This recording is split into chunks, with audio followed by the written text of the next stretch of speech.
فرید یہ بھی واویلا کرتی ہے تو اٹھا کر باہر پھینک اس نامراد کو بھی۔ وہ رکے بغیر بولی، اے باجی میں نے کیا بگاڑا ہے تیرا؟ مجھ پر یہ ظلم مت کر، میں نہیں رہ سکتی تیرے بغیر۔ مستانی کی پکار پر کان دھرے بغیر حال کا دروازہ پار کر گئی۔ وہ پٹھے پینڈے تو پڑھ ہی چکا تھا، اب سیدھی راہ آنا اس کے لیے مشکل تھا۔ ورن جوگے تینوں مولا چکے ٹوٹ پینے، رب ہدایت دے تجھے۔ گونگے بغیر والیوم کے ٹی وی بولا، تیرے سے جاتا نہیں اور عشق معشوقی کا کتنا پتہ ہے تجھے؟ مت کر ایسا میرے ویرے۔ اس چھوارے کی طرح سکڑی ہوئی بڈھی میں تجھے کیا نظر آ گیا کہ تو سدھ بدھ ہی کھو بیٹھا؟ اپنی محسن کے بارے میں بکواس کرتے مجھے ہی اس کی نظروں میں گرا دیا۔ کچھ تو عزت کی لاج رکھتا، مشکل وقت میں سہارا دیا تھا اس نے ہمیں۔ مستانی کی باتوں پر فرید بات کی تہ تک پہنچ گیا، حقارت سے گھنگرو کو دیکھا۔ شرم نہیں آئی تمہیں ان کے بارے میں ایسی بکواس کرتے ہوئے؟ شرم سے ڈوب مرو، آئندہ یہاں مت آنا ورنہ اپنے نقصان کے ذمہ دار تم خود ہوگے۔ اب نکلو یہاں سے۔ فرید نے غصے سے اسے باہر کی طرف دھکا دیا۔ گھنگرو نے فرید کو غصے سے دیکھا۔ مجھے اپنی بہن سے 1 منٹ کے لیے بات کرنے دو، اشارے سے کہا اور مستانی کی جانب بڑھتے اس کا ہاتھ پکڑنے لگا، مگر وہ اپنا ہاتھ جھٹک کر اس سے دور ہوئی۔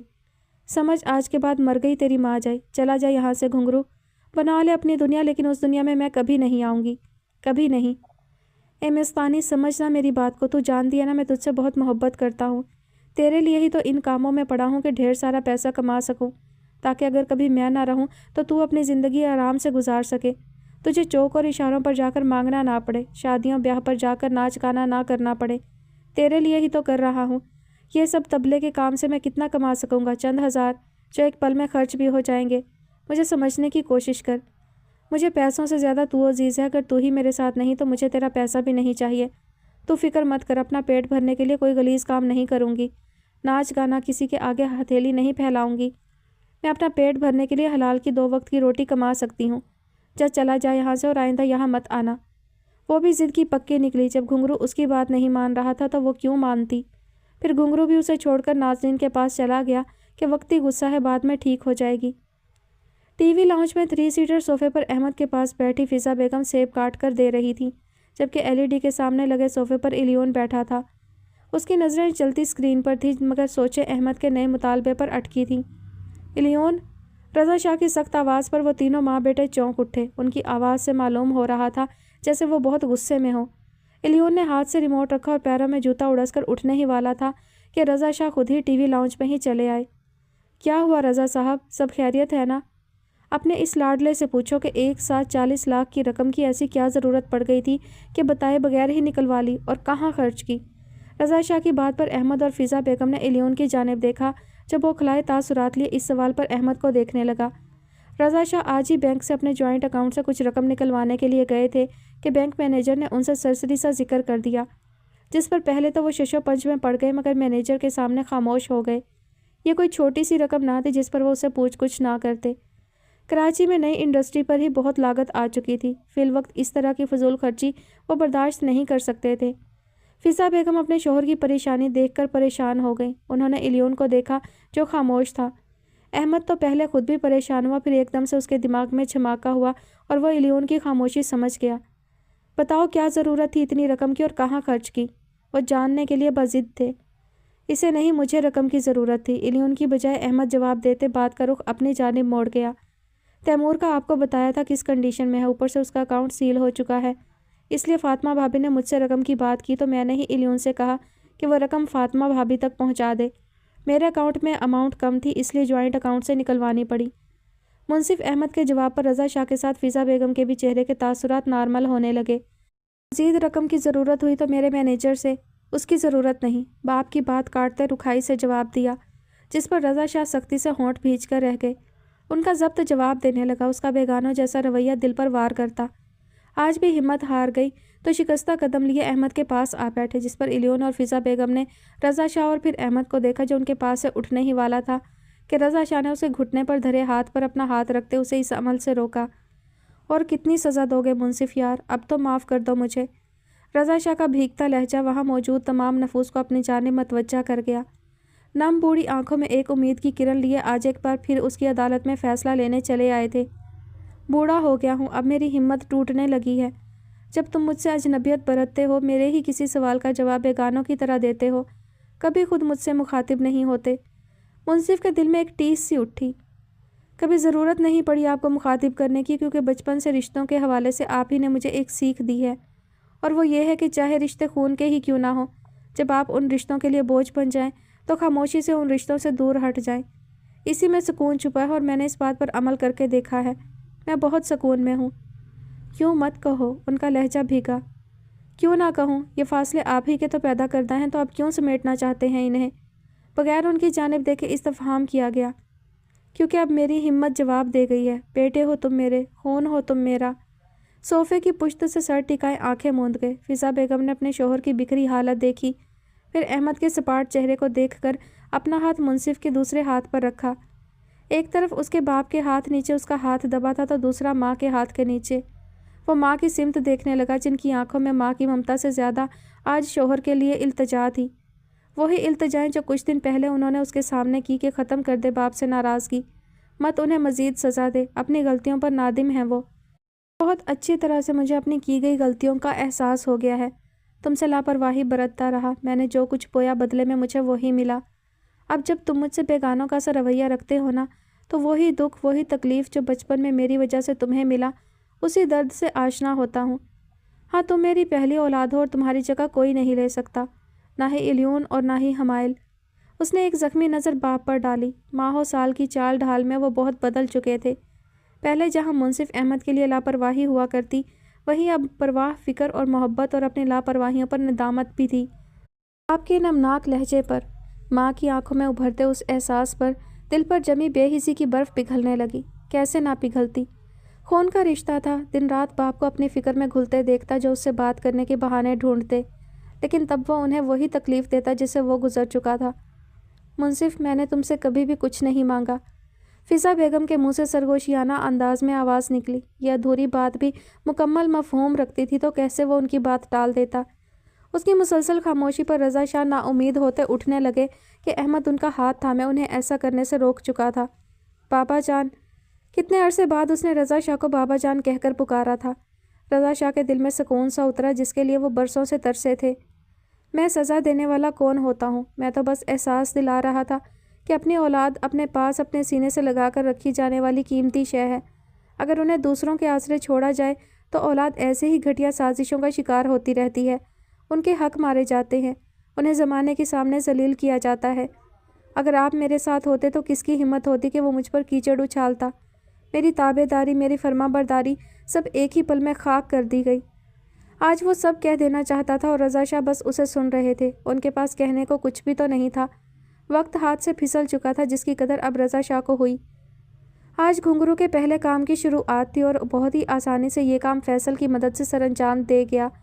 اب بس نازنین کے آنے کا ہی انتظار تھا، جو تھوڑی دیر بعد بلو جینز اور ریڈ ٹاپ میں ملبوس میک اپ زدہ چہرہ لیے تہہ خانے میں داخل ہوئی، جہاں 20 سے 25 کی تعداد میں 12 سے 15 سال کی عمر کی بچیاں موجود تھیں، جنہیں دیکھ کر نازنین کے چہرے پر جاندار سی مسکراہٹ پھیل گئی۔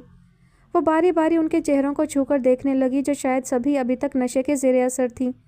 ان کی آنکھیں تو کھلی تھیں، مگر ان کے دماغ معاف تھے، اسی لیے کسی بے جان بت کی طرح خاموش کھڑی رہیں۔ لگتا ہے فیصل، اس بار تم نے چن چن کر لڑکیاں اٹھائی ہیں۔ حسن تو دیکھو، ان کا ہاتھ لگائے میلی ہو جائے۔ کیا میدے جیسی رنگت ہے، تو نئے نقوش، آنکھوں کو حیران کرنے والے۔ جواب، تمہارے چناؤ کو داد دیتی ہوں۔ اس تعریف پر فیصل کی باتیں کھل گئی۔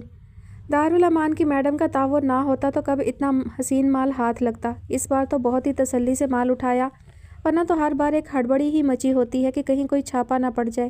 اور ویسے بھی میڈم، یہ لڑکیاں گھنگرو کا انتخاب ہیں۔ واہ، ہیرے کی پہچان جوہری ہی کر سکتا ہے۔ داد دیتی ہوں تمہارے انتخاب کو۔ کمال کی نظر پائی ہے تم نے۔ فخریہ انداز میں گھنگرو کو سراہتے اس پر ایک گہری نظر ڈالی گئی۔ میرا کوئی کمال نہیں، بس تمہارے بتائے گئے اصول پر ہی عمل کیا ہے کہ مال ڈیفیکٹڈ نہ ہو۔ اس نے مخصوص اشاروں سے جواب دیا۔ مجھے ذرا بھی امید نہیں تھی کہ تم میرا یہ کام کر پاؤ گے۔ تمہارے لیے میں کیچڑ سے کنول کا پھول تک توڑ کر لا سکتا ہوں، تو یہ بچیاں کیا چیز تھیں؟ مجھے دل کی نرمی کو مارنا پڑا۔ گھنگرو کی فرما برداری، اس کی محبت پر نازنین کی گردن تن گئی۔ میڈم، وہ میڈم شمیم کا پیغام تھا کہ… ہاں سمجھ گئی، مل جائے گا اس کو بھی انعام۔ پہلے تم ذرا ان کے لیے کھانے پینے کا بندوبست کرو، اور رخسار کو بھیجو انہیں لے جائے۔ آنکھوں میں ایک اشارہ تھا جس کا مطلب فیصل خوب سمجھ گیا۔ فیصل کے کمرے سے جاتے ہی نازنین کب سے کسی گہری سوچ میں ڈوبے گھنگرو کی جانب متوجہ ہوئی۔ کیا سوچ رہے ہو؟ تمہیں ان بچیوں کا کتنا پیسہ ملے گا؟ مخصوص انداز میں پوچھا گیا۔ کیوں، تم بھی نوٹ چھاپنے والی مشین بننا چاہتے ہو؟ ناظرین نے کہکہا لگاتے پوچھا کہ گھنگرو نے قمیض کی جیب سے چھوٹی سی پاکٹ ڈائری اور بال پوائنٹ نکالی۔ بائیں ہاتھ میں بال پوائنٹ پکڑے کچھ لکھنے لگا، کیونکہ اتنی لمبی بات وہ اتنی آسانی سے ناظرین کو نہیں سمجھا سکتا تھا۔ اس نے اپنی بات لکھ کر چھوٹی سی ڈائری ناظرین کی جانب بڑھائی، جسے تھامے وہ پڑھنے لگی۔ یہ تو بہت ہی آسان کام ہے، بچیاں ادھر سے ادھر کرو اور پیسے کماؤ۔ میں بھی یہ کام کرنا چاہتا ہوں، لیکن اپنی بہن کے لیے۔ مجھے اپنی بہن کے مستقبل کو سنوارنا ہے، تاکہ اگر میں نہ رہوں تو اسے در بدر بھٹکنا نہ پڑے۔ میں نہیں چاہتا کبھی وہ ناچ گانے میں پڑے، در بدر کی ٹھوکریں اس کا نصیب بن جائیں۔ اسے لگتا ہے میں اس سے محبت نہیں کرتا، لیکن میں اپنی بہن سے بہت محبت کرتا ہوں، اسی کے لیے ایسے کاموں میں پڑا ہوں۔ گھنگرو کی لکھی گئی بے حسی میں لپٹی باتیں پڑھ کر ناظرین کے ہونٹوں پر کمینی سی مسکراہٹ بکھر گئی۔ جانتی تھی ایسا ہی ہوگا، اس نے تو پہلے ہی خانم کے سامنے پیشن گوئی کر دی تھی کہ مفلسی میں گھنگرو وہی کرے گا جو ناظرین چاہے گی۔ ناظرین نے ڈائری گھنگرو کے ہاتھ میں تھمائی اور پھر سے بچیوں کی جانب متوجہ ہوتے باقی رہ جانے والی بچیوں کو دیکھنے لگی۔ دیکھنے میں یہ کام آسان ہے، مگر ان بچیوں کو یہاں سے وہاں کرنا نہایت ہی مشکل۔ بہت چوکنا رہنا پڑتا ہے کہ ایک بار اگر آپ کسی ایماندار پولیس آفیسر کے ہتھے چڑھ گئے تو بہت مشکل پیدا ہو جاتی ہے۔ ہمارے دھندے میں جان جائے پر زبان نہ کھلے۔ اب تم اس کام میں پڑھ ہی گئے ہو تو تم سے بھی یہی امید رکھوں گی، ورنہ تم جانتے نہیں کہ ہم غداری کرنے والوں کے ساتھ کیا کرتے ہیں۔ اس کی بات کا جواب دیتے ناظرین نے 2-3 سانولے رنگ کی لڑکیوں کو دوسری بچیوں سے الگ ایک سائڈ پر کھڑا کر دیا۔ ویسے میں تمہاری طرف سے بے فکر ہوں، کیونکہ تم تو ویسے بھی بے زبان اور معصوم ہو، تمہاری کہاں زبان کھلے گی۔ ایک اور بچی کو ان بچیوں کے بیچ میں سے نکال کر ان سانولے رنگ والی بچیوں کے ساتھ کھڑا کیا، کیونکہ اس کے گال پر زخم کا نشان تھا، اور جانتی تھی ایسا ڈیفیکٹڈ مال بہت کم داموں ہی بکتا ہے، اس لیے اسے سیٹھ کے پاس بھیجنے کا فائدہ ہی نہ تھا۔ باقیوں کو تسلی سے دیکھا اور مطمئن ہو گئی۔ ان 3 بچیوں کو کیوں الگ کر دیا؟ مخصوص انداز تھا۔ وہ گھنگرو کی جانب پلٹی۔ ان کا دام کم لگے گا، خانم کو تحفہ بھیجوں گی، وہ انہیں اپنے کام کی بنا لیں گی، اور یہ مال خاص ہے، سیٹھ کے پاس دبئی جائے گا۔ ناظرین اسے بہت تحمل سے سمجھا رہی تھی اور گھنگرو بس سر ہلا کر رہ گیا۔ اتنے میں رخسار بھی کمرے میں داخل ہوئی۔ جی میڈم، آپ نے بلایا؟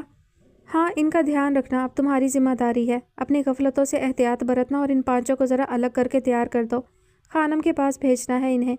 رخسار تک اپنی بات پہنچا کر وہ گھنگرو کا ہاتھ پکڑے کمرے سے نکلنے لگی، مگر اس کے ساتھ چلتا گھنگرو ایک پرسوچ اور آخری بے حس نگاہ ان بچیوں پر ڈالنا نہ بھولا۔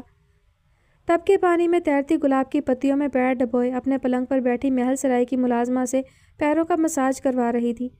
دونوں ہاتھوں کی ہتھیلیاں بستر کی سطح پر ٹکائے ان پر ہلکا سا وزن ڈالے پیچھے کو جھکی پرسکون انداز میں بیٹھی تھی۔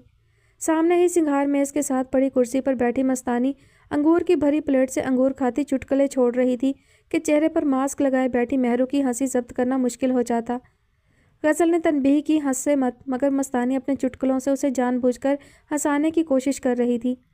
پھر غزل کی ڈانٹ پر ہی خاموش ہوئی تو اب خاموشی سے ٹکر ٹکر غزل کو دیکھتی تو کبھی مہرو کو، جو آج غزل کی ڈانٹ پھٹکار پر اپنے مرجھائے چہرے پر کچھ لگائے ہوئے تھی۔